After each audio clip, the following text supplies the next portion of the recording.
1289쪽에 있는 요나서 4장 1절과 2절 말씀을 우리 함께 합독하도록 하겠습니다. 요나서 4장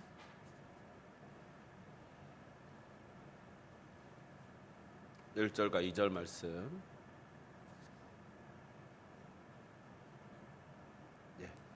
다 찾으신 줄 알고 우리 함께 합독하겠습니다.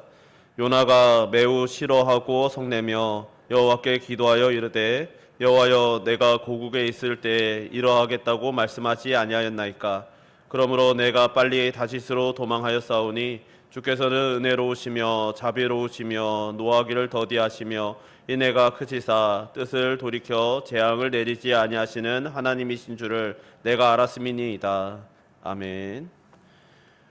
오늘도 이 자리에 나오셔서 함께 예배드리는 모든 성도님들께서 말씀 충만하시고 성령 충만하시길 주님의 이름으로 축원합니다.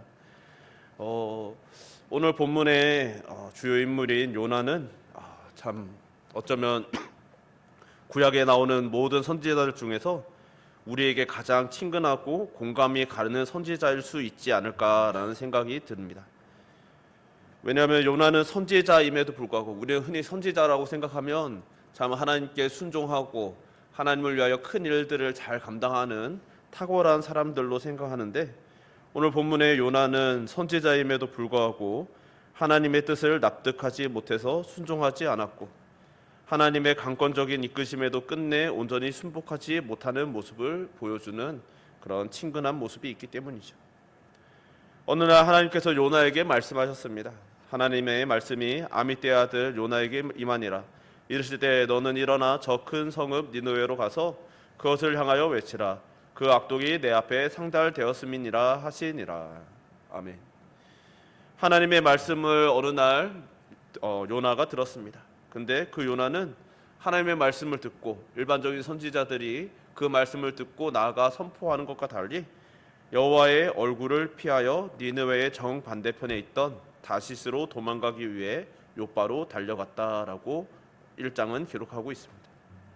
그러니까 하나님의 선명한 계시, 참 우리는 하나님의 선명한 말씀, 그 음성을 직접 듣는 걸 너무나 사모하잖아요. 정말 하나님께서 분명하게 말씀해 주시면 좋겠고, 가라 마라 혹은 이거 해라 저거 해라 라고 직접 들려주시면 너무나 좋겠는데, 그런 선명한 계시를 들은 요나는 오히려 그것을 적극적으로 거부하고 있습니다. 요나가 이토록 거부 반응을 보인 것은 하나님께서 하신 말씀이 원수 같은 아수르에게 은혜를 베푸시겠다는 의도였음을 알았기 때문이죠. 요나의 생각에 아수르는 이대로 심판을 받아 망해야만 합니다. 하나님께서 지금 그들에게 심판을 예고하시고 심판을 결심하셨을 때 이것이 확정되어야 한다는 것이 요나의 생각이었던 것이죠. 그런데 혹시나 요나 하나님의 말씀을 따라 니느웨로 가서 하나님의 말씀을 선포하였다가 혹시라도 그들을 회개하여 용서받을지도 모르는 그 일말의 가능성조차 요나는 용납할 수가 없었던 것이죠. 그렇게 욥바로 달려간 요나 앞에 딱 맞춰 다시스로 가는 배가 있었습니다. 모든 것이 잘 풀린 것 같았습니다. 이 정도로 하나님의 말씀을 거역하면 하나님께서 다른 의롭고 순종적인 다른 선지자들을 찾으실 법한데도 하나님께서는 요나를 놓치지 않는 모습을 요나서 전체에 걸쳐서 우리에게 보여주고 계시죠. 그래서 요나를 내버려 두지 않으시고 요나가 탄 배에 폭풍을 보내십니다. 그리고 요나는 바다에 던져졌습니다. 그뿐 아니라 하나님께서 요나의 생명이 바닷속에서 그냥 그대로 잠기고 사라지게 하지 않으시고 큰 물고기로 삼키게 하십니다. 그렇지만 이 모든 장면들을 보았을 때, 여기까지 보았을 때 누가 보아도 요나는 하나님께 징벌을 받아서 그의 모든 것이 끝난 것처럼 보이는 순간이었습니다. 그러나 그 물고기 뱃속에서 요나는 깊은 회개를 하고 사흘 뒤 하나님의 명으로 물고기는 요나를 육지에 토합니다. 그리고 요나에게 재차 하나님의 말씀이 임하는 것이죠. 요나서 3장에 여호와의 말씀이 두 번째로 요나에게 임하니라. 이르시되 일어나 저 큰 성읍 니느웨로 가서 내가 내게 명한 바를 그들에게 선포하라 하신지라. 아멘. 하나님의 긍휼과 은혜를 깨달은 요나는 순종하여 니느웨로 가서 명하신 대로 40일이 지나면 니느웨가 무너지리라라고 외쳤습니다. 근데 이때에도 요나가 온전히 순복하지는 못하는 것이죠. 하나님의 말씀에 순종하는 듯이 보였지만 온전히 순복하지 못하고 정말 그 성을 전체를 도는 것이 아니라 절반만 돌고 성 밖으로 나갑니다. 근데 요나가 걱정하던 일이 진짜로 일어나는 것이죠. 적극적으로 하지도 않았는데, 다 전하지도 않았는데 니느웨에서 큰 회개가 일어나 니느웨 사람들이 심지어 왕조차도 굵은 베옷을 입고 제 위에서 회개를 하는 국가적인 회개의 역사가 일어난 것입니다. 이에 하나님께서 뜻을 돌이키사 재앙을 내리지 않으셨죠. 그 순간에 요나의 반응이 바로 오늘 본문 말씀입니다. 요나가 매우 싫어하고 성내며, 그리고 여호와께 기도하는 것이죠. 여호와여, 내가 고국에 있을 때에 이러하겠다고 말씀하지 아니하였나이까? 그러므로 내가 빨리 다시스로 도망하였사오니 주께서는 은혜로우시며 자비로우시며 노하기를 더디하시며 인애가 크시사 뜻을 돌이켜 재앙을 내리지 아니하시는 하나님이신 줄을 내가 알았음이니이다. 한마디로 이럴 줄 알았습니다 인 것이죠. 하나님께서 이러실 줄 알았기 때문에 제가 다시스로 도망쳤던 것입니다. 요나는 이런 결과를 도무지 납득할 수도 받아들일 수도 없었습니다. 너무 싫었습니다. 선하고 의로우신 하나님께서, 인자하신 하나님께서 이 악한 나라 아수르를 용서하신다는 것이 말이 안 된다고 여긴 것입니다. 그래서 요나는 자기가 하나님의 명령을 불순종하고 도망가려고 했던 이유를 정당화하면서 하나님과 논쟁을 하려고 합니다. 여기서 우리는 요나의 모습을 통해 우리 모두의 잠재의식 속에 잠겨있는 숨겨진 죄성을 발견하게 되죠. 바로 하나님의 일을 내가 납득하고 이해할 수 있다라는 교만입니다. 하나님과 논쟁을 하려는 요나의 태도는 자신이 하나님과 논쟁할 만한 존재 혹은 자격이 있다는 전제가 깔려 있죠. 이것은 우리가 의식적으로 하나님보다 내가 높다 이런 생각을 해서가 아닌 것이죠. 태초에 아담과 하와가 원죄를 지었을 때, 선악과를 따먹었을 때 그 원죄에 담겨 있었던 우리의 본성인 것입니다. 요나는 하나님께서 하시는 말씀을 자기가 충분히 납득할 수 있다고 생각합니다. 그런데 우리도 마찬가지인 것이죠. 하나님께서 하시는 일이 우리의 생각에 말이 안 된다고 여겨지면 하나님 싫습니다, 안 됩니다라고 항의하고 따지고 논쟁하게 되는 것이죠. 이것이 우리 인류의 죄성입니다. 그리고 우리가 아담의 후예라는 확실한 증거이기도 한 것이죠. 이것은 우리의 의사가 그러는 것이 아니었다라고 생각할지 몰라도 우리의 본성이 우리 자신을 하나님의 자리까지 올려놓는 것이죠. 저를 포함하여 많은 이들이, 아니 어쩌면 모든 이들이 하나님께 자신을 납득시켜 달라고 합니다.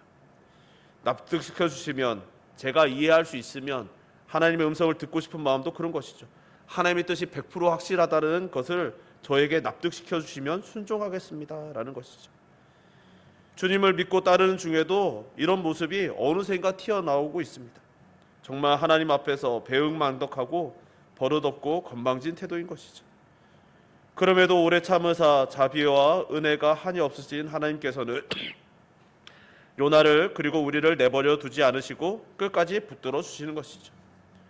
요나가 도망칠 때에는 폭풍으로 추격하셨고 물고기로 추격하셨고 하나님의 뜻으로부터 도망치는 우리를 그처럼 추격하고 계시는 것이죠.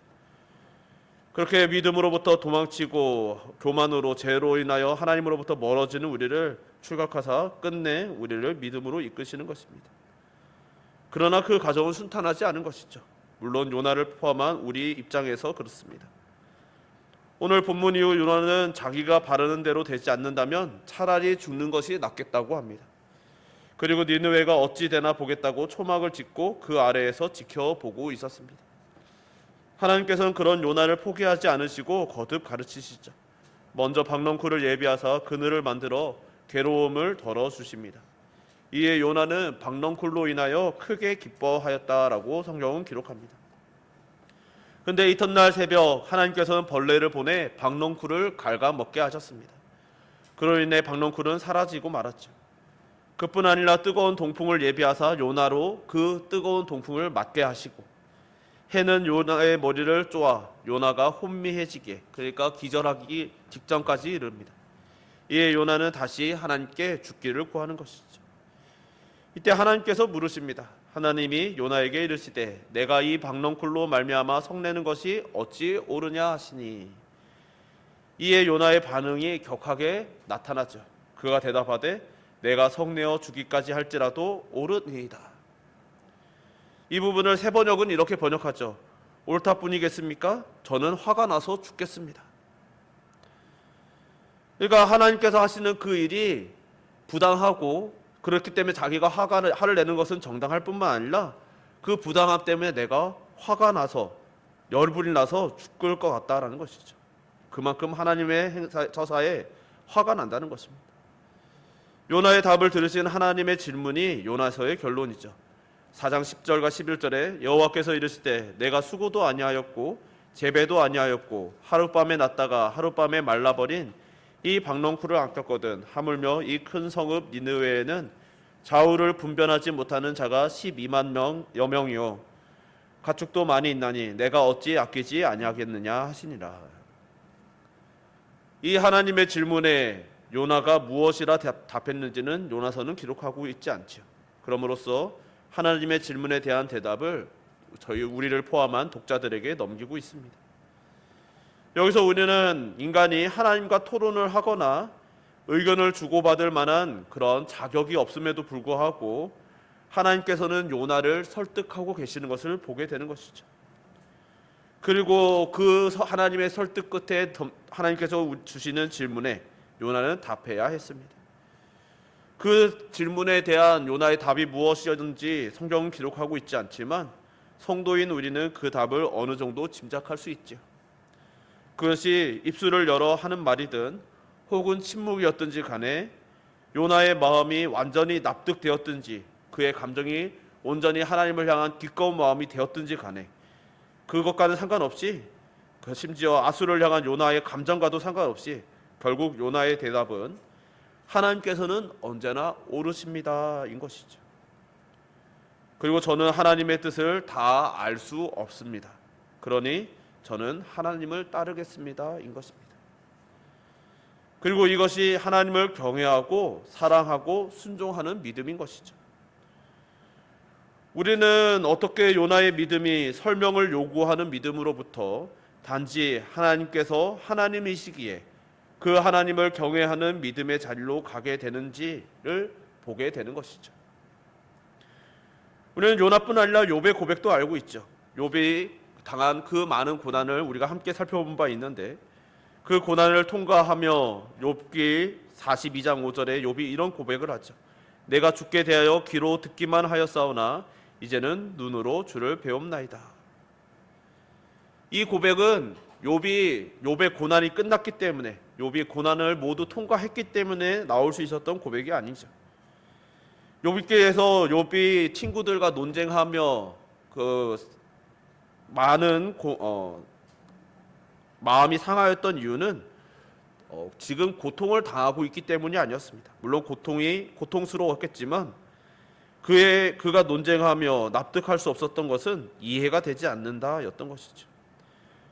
고난은 당할 수 있지만 왜 이런 고난을 주시는지 이해할 수 없다는 것이죠. 이 고난을 이해할 수 있으면, 그 이유를 내가 알 수만 있다면 내가 기꺼이 받아들이겠는데 하나님께서 왜 이 고난을 주시는지 이해할 수 없다는 것이 욥이 친구들과 끊임없이 논쟁하며 논박하였던 이유였던 것이죠. 그러나 이제 욥은 이해를 구하거나 하나님께 설명을 요구하지 않는 고백을 하게 되었던 것이죠. 그의 표현대로 눈으로 주님을 배웠기 때문입니다. 그리고 말하죠. 그러므로 내가 스스로 거두어 드리고 티끌과 제 가운데서 회개하나이다. 무엇을 회개합니까? 자기가 하나님의 뜻을 납득하고 이해할 수 있다고 여겨 하나님께 설명을 요구했던 태도를 회개한다는 것이죠. 욥은 자기의 고난에 대해서 이 말도 안 되는 일을 하나님께서 허락하셨다라고 생각했습니다. 그래서 그 이유를 하나님께 따져 묻겠다고 한 것이죠. 이런 태도는 사실 요나도 보여준 것이고 우리도 종종 이런 태도를 드러내죠. 이 말씀을 드리는 저 또한 이 태도에서 자유롭지 못합니다. 특히 고난이 올 때 그러합니다. 그래도 좋은 일이 있을 때에는 좋은 일이라고 생각하면, 나에게 유익이라고 생각하면 그저 넘어갈 수 있지만, 고난이라면, 그로 인하여 억울한 마음이 든다면 그럴 수가 없는 것이죠. 나에게 닥치는 고난이 말도 안 되는 것이라고 여깁니다. 지금 욥은 바로 그런 태도를 회개하고 있는 것이죠. 무엇이 이런 욥의 변화를 일으켰습니까? 고난의 시간인 것이죠. 하나님께서는 고난을 통해 우리의 이런 태도를 뿌리까지 드러내셨고, 그리고 드러내심으로 우리로 하여금 변화되게 하시는 것이죠. 욥은 하나님을 뵙고 그런 자신의 죄성을 직면하여 깨달았습니다. 그리고 오늘 본문의 요나도 그러한 것이죠. 그는 자신이 하나님과 논쟁하며 이해하고 납득할 수 있다고 생각했기에 하나님의 뜻에 반박하고 거절하고 하나님께 화를 냈습니다. 그런 요나에게 하나님께서는 고난을 연이어 주시면서 그 고난을 통해 요나를 다루시고 고치고 계신 것이죠. 욥과 요나뿐입니까? 우리는 거의 예외 없이 거의 모든 사람들이 아무리 믿음의 연수가 길어져도 어떤 순간에 하나님과 논쟁하며 납득시켜달라고 요구하게 되는 순간들이 있는 것이죠. 이때 하나님께서는 고난과 고난의 과정을 통해서 우리 안에 있는 죄악된 태도를 보게 하시고 그것을 회개하게 하심으로 우리의 신앙을, 설명을 요구하는 믿음에서 하나님을 온전히 하나님으로 인정하고 그 하나님이시기에 하나님을 경외하는 믿음에 이르게 하시는 것입니다. 이것이 우리 믿음의 여정의 끝에서 드러날 우리의 모습인 것이죠. 성경은 그 예를 요나가 욥뿐만 아니라 곳곳에서 우리에게 거듭해서 보여주죠. 저는 그 대표적인 예 중에 한 사람이 아브라함이라고 생각합니다. 아브라함은 믿음의 조상이라고 칭하여졌고 그의 믿음의 행적은 우리가 너무나 잘 아는 바이죠. 그는 자신의 독자 이삭을 모리아산에서 번제로 바침으로써 그의 믿음을 입증하였고 하나님께서 이제야 너를 아노라라고 말씀하시며 아브라함을 인정하시죠. 그러나 거기에 이르기까지 아브라함의 인생이 순탄하지 않았음은 우리는 또한 알고 있습니다. 그는 하나님의 말씀을 듣고 하나님의 부르심을 따라 하나님께서 가라 하신 땅으로 갔습니다. 그 땅이 어딘지도 몰랐지만 그저 가라 하셨기에 순종합니다. 대단한 순종이죠. 그러나 하나님의 약속을 온전히 믿지는 못하여서 곧 가뭄이 왔을 때 정말 때로는 애굽으로 때로는 다른 땅으로 가면서 하나님의 약속의 땅을 벗어나는 모습을 보입니다. 그리고 그때마다 자신의 아내를 지켜주지 못하는 모습 또한 보이는 것이죠. 그는 거짓말하고 속이고 또 사기를 치면서 목숨을 보존하고자 하였습니다. 정말 인간적으로도 참 못난 모습을 보이는 것이죠. 그렇게 연약하고 믿음도 부족하고 인간적으로도 남편으로서도 아버지로서도 참 부당한 모습들을 수도 없이 보여주고 연약한 모습을 많이 거듭 보여줬지만 그러나 아브라함은 그 모든 고난과 어려움과 시간 속에서 세월 속에서 그의 믿음이 성장하고 하나님의 믿는 믿음으로 이삭을 번제로 드릴 수 있는 자리에까지 이르렀던 것이죠. 아브라함의 믿음은 25년간 하나님과의 그 25년을 넘어서 정말 하나님과의 그 동행 속에서 하나님께서 그를 만지시고 다루심으로 이룬 믿음의 여정이었습니다. 신약에서는 바울이 그러하죠. 바울이 당하였던 그 고난들에 대해서 바울이 수도 없이 고백하지만 그 중에 그는 육체의 가시로 인해 고통스러워하며 3번이나 간구했던 기록이 인상에 남죠. 그는 바울이 참 하나님을 위하여 헌신했던 사람인 것을 누가 모릅니까? 우리는 모두 다 인정하고 그는 하나님께서 그를 통하여 많은 역사를 이루셨음을 우리는 압니다. 그런 바울이 육체의 가시로 인해 고통스러워하며 하나님께 3번이나 간구했지만 하나님께서는 그에게 내 은혜가 내게 족하도다. 이는 내 능력이 약한 데서 온전하여 짐이라라는 답을 주심으로써 바울의 그 육체의 가시를 거두어 달라는 기도를 거절하시죠. 이 대답은 때로는 너무나 잔인하게 느껴지는 대답입니다. 너무나 고통스러워하고 이로 인하여 정말 때로는 수치스럽고 너무나 부끄럽고 너무나 고통스러운 그런 지경에 이르렀던 바울에게 그 고통을 계속 감당하라고 하시니 잔인할 수밖에 없죠. 그럼에도 당사자인 바울은 그렇게 느끼지 않았음을 우리는 봅니다. 그는 하나님의 대답을, 하나님의 답변을 정확히 알아듣죠. 하나님의 의도와 뜻을 온전히 이해하고 납득했다는 뜻은 아니지만 적어도 하나님께서 하시는 말씀을 그대로 받아들일 수는 있었습니다. 그래서 그는 이렇게 고백하죠. 도리어 크게 기뻐함으로 나의 여러 약한 것들에 대하여 자랑하리니 이는 그리스도의 능력이 내게 머물게 하려 함이라. 아멘. 이외에도 수많은 이야기들이 있지만 이런 이야기들을 통하여서 성경이 가르치는 바는 분명합니다. 하나님께서는 우리의 믿음을 설명을 요구하는 자리에서부터 하나님께서 하나님이시기에 하나님이시라는 이유 하나만으로도 경외하고 사랑하고 순종하는 자리로 이끄시기를 원하신다는 것입니다. 이것이 아브라함과 바울을 통하여서 우리에게 보여주는 믿음의 모습인 것이죠. 그는 하나님께 섭섭함을 표현하거나 논쟁하려 하거나 혹은 하나님 정말 수십 년을 기다려서 겨우 얻은 하나님께서 주신 약속의 아들이 아닙니까? 라고 반문할 수도 있었습니다. 화낼 수도 있었을 것입니다. 그러나 그들은 하나님의 말씀을 그대로 받아들입니다. 이럴 뿐일까요? 시간 관계상 다 다룰 수 없을 뿐 성경과 교회사에 수많은 믿음의 선진들이 그러한 예들을 우리에게 보여주고 있죠. 사랑하는 성도 여러분, 성도의 신앙의 여정이 이 여정을 감당하는 것은 때로는 고통이기 때문에 벌로 여겨지는 순간들이 있는 것 같습니다. 내 죄 때문에 내 죄값을 치르는 것이다 라고 생각하고 그래서 더 회개에 집착하고 더 정결에 집착하고 그런 모습들을 보이는 경우가 간혹 있죠. 그러나 성경은 그렇게 말씀하지 않는다는 것을 우리는 기억해야 합니다. 왜냐하면 우리의 죄로 인한 형벌이나 죄값은 그리스도께서 이미 십자가에서 다 치르셨기 때문이죠. 그렇다면 우리가 감당하는 이 신앙의 여정의 고단함은 대체 어떤 의미가 있을까요? 우리는 인생의 긴 여정, 그것도 고난의 시간을 지나서 영광스러운 자리에 이르게 되는 이유가 무엇입니까? 우리가 다 헤아릴 수는 없다는 것을 우리는 먼저 인정해야 하는 것이죠. 우리가 다 헤아릴 수 없고 그 모든 답을 다 내놓을 수는 없지만, 결론 지을 수 없지만 확실한 것은 하나님께서는 이 과정을 통해 죄가 얼마나 끈질기고 끊임없이 하나님을 대적하고 자아를 높이고 우리 안에 무서운 우상 숭배를 만들어내는지를 보게 하신다는 것입니다. 이미 그리스도의 성육신과 이 땅에서의 삶, 그리고 십자가에서의 고난과 처참한 죽으심은 죄의 무게 혹은 그 대가가 얼마나 처참한 것이었는지를 잘 보여주는 것이었습니다.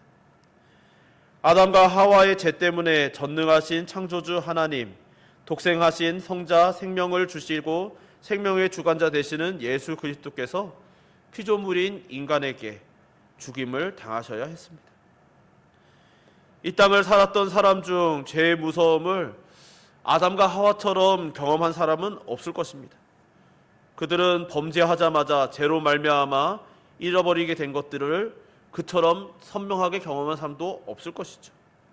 그들은 범죄함으로써 하나님과의 영원한 행복의 교제를 누리다가 잃어버렸습니다. 우리들은 애초에 그것이 무엇이었는지도 모르지만 아담과 하와는 알았습니다. 알았는데 잃어버린 것이죠. 사라졌습니다. 그 어떤 염려도 있을 수 없었던 하나님의 돌보심을 잃어버렸습니다. 그렇게 에덴을 잃어버린 것이죠. 우리는 애초에 모르고 알지 못하니까 그것이 얼마나 큰 상실감이었을지 알지 모르지만 아담과 하와는 알았던 것이죠. 그뿐 아니라 그들은 정말 그 누구보다도 행복하며 하나님께서 주신 축복의 관계였던 부부 관계도 잃어버렸습니다. 인간관계도 잃어버렸습니다. 그들의 죄로 인하여 그들의 아들들이 첫째가 둘째를 죽이는 참혹한 슬픔을 겪어야 했습니다. 900년이 넘는 세월을 살면서 후손들이 죄에 죄를 더하며 살아가는 지옥 같은 현실을 보아야 했습니다. 그렇기에 역설적으로 그들에게 하나님께서 주신 우리가 흔히 원시 복음이라 부르는 복음은 그들의 인생의 가장 큰 소망의 원천이 되었을 것이죠. 여자의 후손이 오셔서 뱀의 머리를 상하게 하시리라는 그 복음이 말입니다. 그렇기에 그들이 그 복음을 그토록 소중하게 여겼을 것이라 우리는 짐작할 수 있는 것이죠. 그렇다면 우리는 그 죄의 무서움을 얼마나 알고 있을까요? 아담과 하와만큼 상실감을 알지 못하는 우리들은 얼마나 알고 있을까요? 우리가 얻은 구원은 죄로부터의 구원이죠. 그 대가를 치르기 위해 주님께서는 성육신하여 십자가에서 죽으셨습니다. 죄는 이런 대가를 지불하게 합니다. 이보다 낮은 것으로는 죄의 문제를 해결할 수도 없고 우리를 건져낼 수도 없습니다. 그리스도께서 우리의 죄의 대가를 완전히 지불하셨기에 그리스도 안에 있는 사람은 죄의 대가를 더 이상 짊어지지 않습니다. 하지만 그럼에도 성도들은 시간 속에서 일생토록 남아있는 죄성과 싸우는 것이죠. 그리고 이것을 우리는 성화라고 부르는 것입니다. 우리 안에 있는 죄를 죽이는 것으로 설명되는 이 성화는 우리가 일으키는 것이 아니죠. 성령께서 우리를 이끄심으로써 이 성화의 과정이 일어납니다. 그리고 이 성화는 우리의 일평생 끝나지 않는 것이죠. 이것이 바로 성도의 믿음의 여정인 것입니다. 우리 안에 경고하였던, 우리 안에서 죽어가는 그 죄를 죽이는 그 과정이 그토록 고통스러운 것이죠. 우리의 인생이 그저 성도이기 때문에 고통스러운 것이 아니라 우리 안에 있는 죄가 그만큼 무서운 것입니다. 그렇게 우리는 평생에 걸쳐 이 죄성 때문에 이 고통을 겪고 넘어지고 마음이 상하는 것이죠.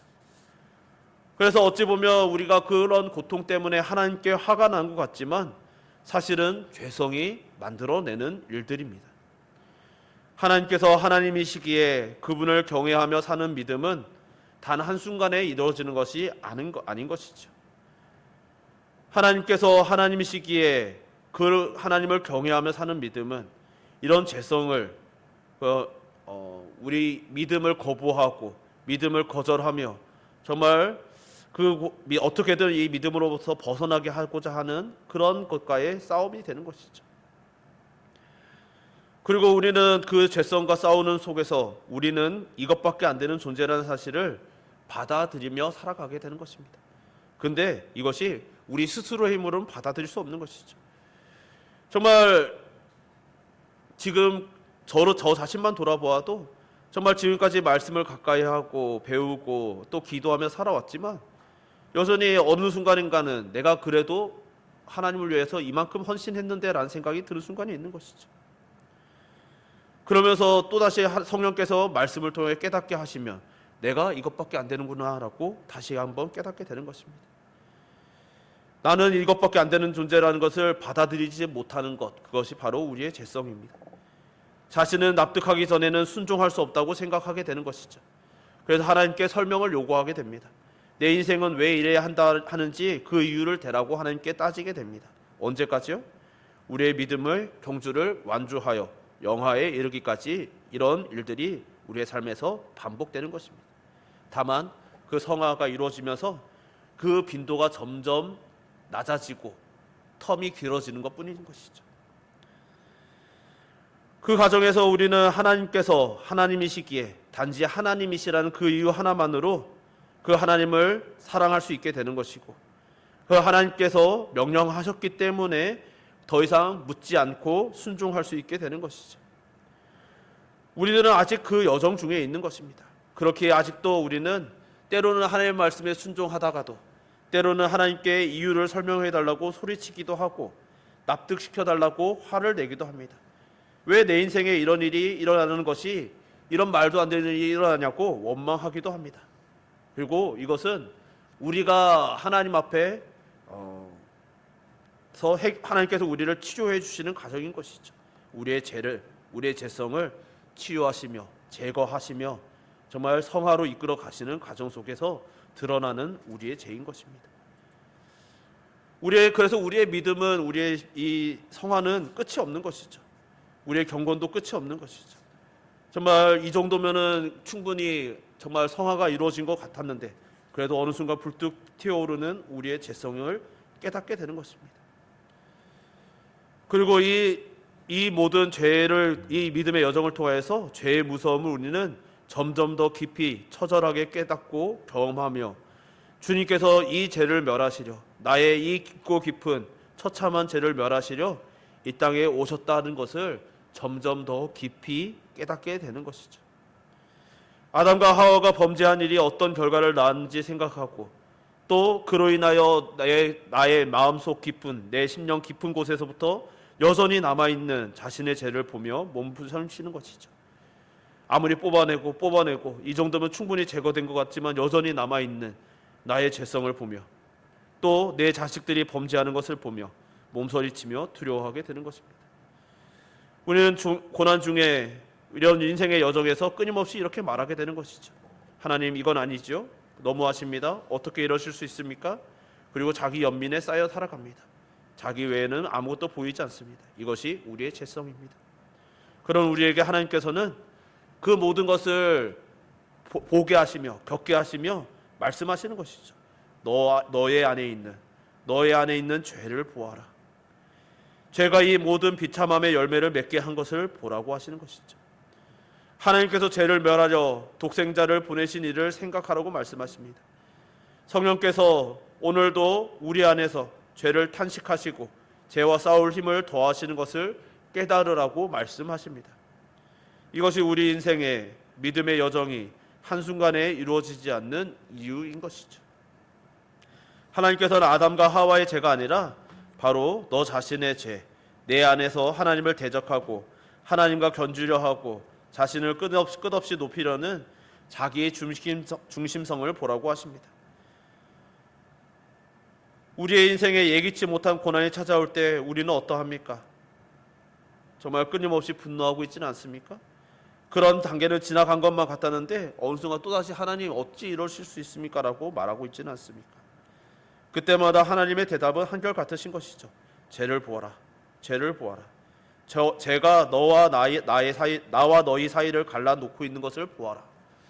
우리가 주님을 뵙고 그리스도의 그 십자가를 깨달았을 때 그 벅찬 감동을 자꾸 잃어버리게 되는 것이죠. 죄 때문에요.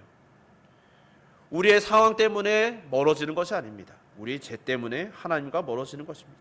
하나님의 은혜의 감격이 사그라드는 것입니다. 죄가 자꾸 하나님과 우리 사이를 분리시키려고 하는 것입니다.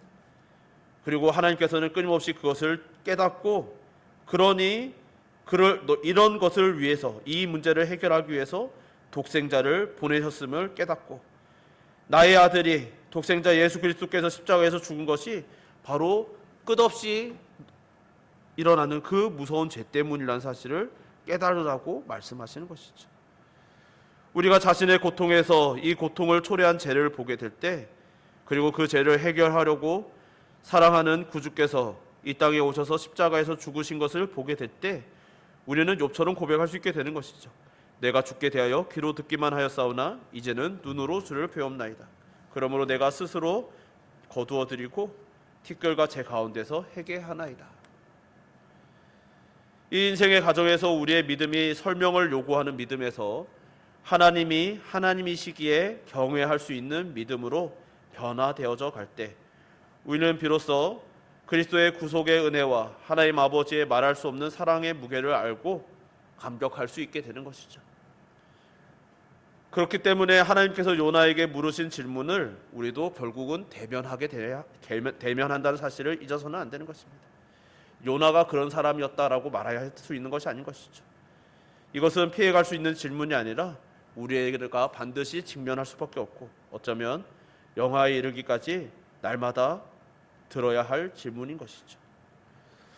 우리에게는 중요한 것이 있습니다. 하나님께서는 근데 그것을 건드리시면 우리는 하나님께서 하시는 일이 말이 안 된다고 여겨 화를 내게 되는 것이죠. 그러나 여기서 하나님께서 하시는 일이 있다는 것을 기억하셔야 합니다. 우리가 우리 안에 깊이 감추어진 죄성을 보는 것, 그것을 인정하는 것, 그리고 그 회개의 자리에서 하나님께서는 우리의 신앙을 설명을 요구하는 신앙에서 무언가 당당한 자아를 드러내는 신앙에서 하나님께서 하나님이시기에 하나님이시라는 그 이유 하나만으로 경외하는 믿음의 그 결론으로 우리를 이끌어 가신다는 것입니다.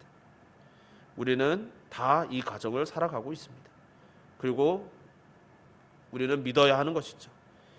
지금은 우리가 눈물을 흘리고 많은 말을 쏟아내며 하나님 앞에 여러 가지 질문들을 우리 안에 한가득 안고 살아가지만 그러나 마침내 하나님 그분 한 분만으로 우리의 모든 질문은 다 해결이 되고 정말 모든 것은 그저 하나님을 향한 예배로 귀결되는 것을 우리는 마침내 보게 될 것입니다. 간절히 바라기는 이 자리에 있는 저와 여러분 우리 모두가 이 사실을 기억하고 믿으시며 이 땅에서 함께 예배하다가 여호와의 존전 앞에 함께 서고 영원한 하나님의 기쁨의 예배를, 하나님을 향한 영원한 예배를 함께 누리는 그런 성도님들 되시기를 주님의 이름으로 축원합니다. 우리 찬양 한 곡 같이 부르고 기도했으면 좋겠습니다. 우리 진실하게 우리 함께 찬양했으면 좋겠습니다.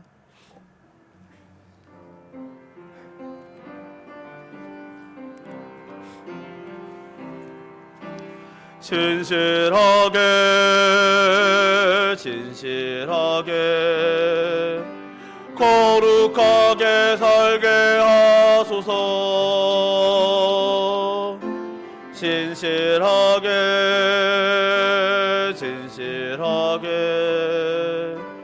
거룩하게 살게 하소서. 진실하게 거룩하게 진실하게 거룩하게 살게 하소서. 진실하게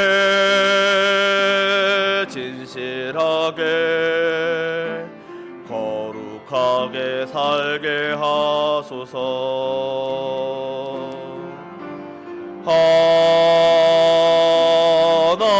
하나님 나의 마음 만져주소서. 하나님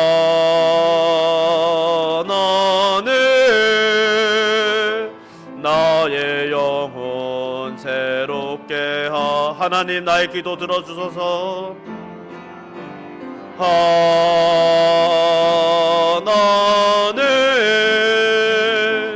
나의 기도 들어주소서.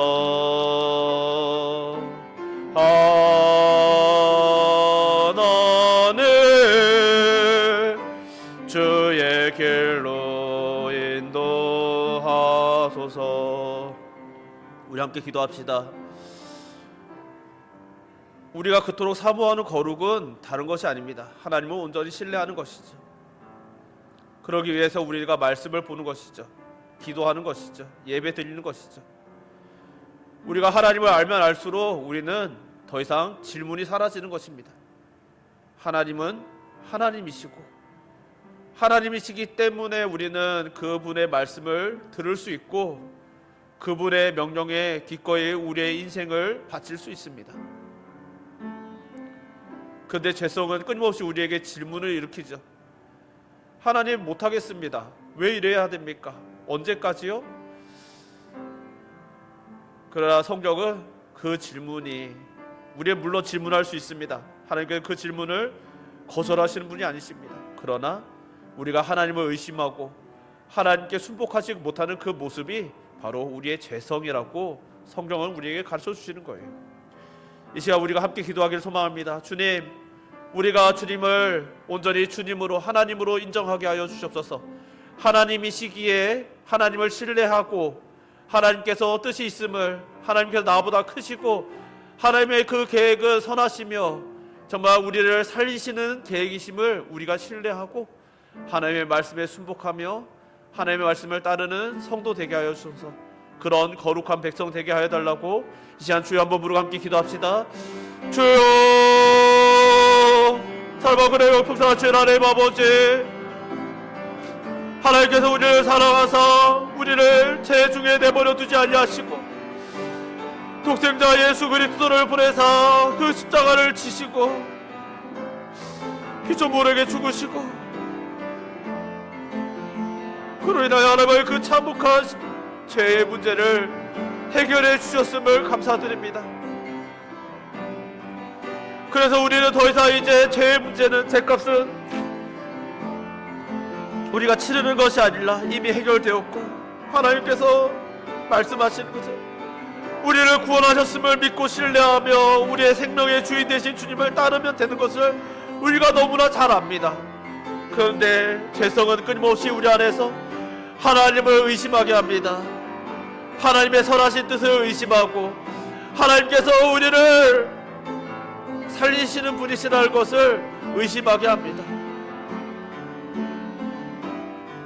그래서 하나님 아버지 끊임없이 나를 불쌍히 여기고 자기 연민에 갇혀서 하나님 아버지 끊임없이 하나님과 멀어지는 우리를 봅니다. 주여, 하나님께서 우리의 질문을 외면치 않으시는 분이시지만 그 질문을 통하여서 우리가 하나님과 멀어진다면 그것이 죄이라는 사실을 우리들이 깨닫는 지혜가 있게 하여 주옵소서. 성령께서 우리를 깨닫게 하시고 이끌어 가시는 그 이끄심을 따라 우리들이 주여 주님을 온전히 신뢰하며 전폭적으로 신뢰하며 온전히 신뢰하며 여호와의 말씀에 순복하고 주님을 따라 주님께서 마침내 우리를 도달케 하실 여호와의 존전 앞까지 이르게 하여 주시옵소서. 그런 주의 백성들, 주의 교회 되게 하여 주시옵소서. 사랑하신 하나님 아버지, 오늘도 이렇게 저희들을 사랑하여 주시고 주의 말씀을 되새기게 하심을 감사드립니다. 우리가 주의 말씀으로 인하여, 아니 주님께서 우리를 사랑하여 주심으로 인하여 우리들이 성도가 되었습니다. 우리는 이제 죄로부터 자유합니다. 그러나 우리 안에 여전히 남아있는 죄성이 끊임없이 우리로 하여금 하나님으로부터 멀어지게 하는 것을 우리들이 다시 한번 되새기게 됩니다. 하나님을 배웠을 때, 주님을 배웠을 때 우리의 마음은 벅찼고 주님께서 우리에게 주신 감격이 너무나 선명하여서 주님을 위하여서는 목숨도 아깝지 않다라고 고백할 수 있었는데, 시간이 지나고 우리의 현실이 우리의 삶에 더해지면 어느 순간 우리의 마음에 하나님을 향한 수많은 의문들이 생기고 질문을 하며 하나님, 나를 납득시켜 달라고, 증명해 달라고 요구하게 되는 우리를 보게 됩니다.